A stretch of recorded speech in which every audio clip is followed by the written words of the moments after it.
Image, how do you build a city where the ground refuses to stay solid, where every Stepanean step sinks and the sea never stops knocking? At dawn, the lagoon breathes. Mist lifts from black water, bells murmur, and stone palaces rise like memories refusing to drown. This is Venice, a city that floats not by magic, but by a gamble taken more than 1,000 years ago, one that could have ended in silence and salt. Imagine the first settlers arriving here, refugees with no armies, no mountains, no walls, only mud, only tide. The land could not be trusted, so they turned to the water and made a radical choice: drive forests into the earth. Trunks of oak, alder, and larch were hammered deep in the soft lagoon floor, thousands upon thousands of wooden stakes forming a hidden forest beneath the waves. On top of that forest, they laid stone. On top of stone, they built a city. Here's the twist: the wood did not rot.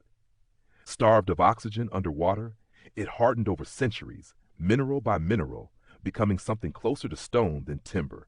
The sea, the very threat meant to swallow Venice, became its preservative. The enemy turned guardian.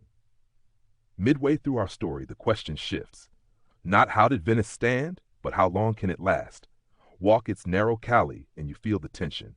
Footsteps echo between walls older than nations. Gondolas cut the water with a hush that sounds like respect. And then, sirens. Aqua alta. The high water comes. Squares flood. Boots splash where pigeons once strutted. The city breathes in, braces, waits.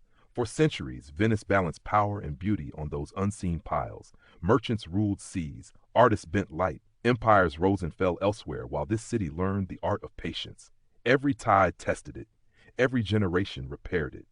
Survival here was never passive. It was a ritual. At the emotional peak, you realize Venice isn't floating at all. It's standing, on faith, on labor, on a daring trust in physics and time. A reminder that humans can build wonders in impossible places if they're willing to listen to nature instead of conquering it.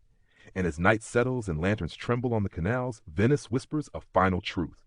Endurance is not defiance, it's adaptation. If this story carried you across the water, take a moment to like, share, and subscribe. Leave a comment with what wonder you want explored next, and help this channel keep these stories alive.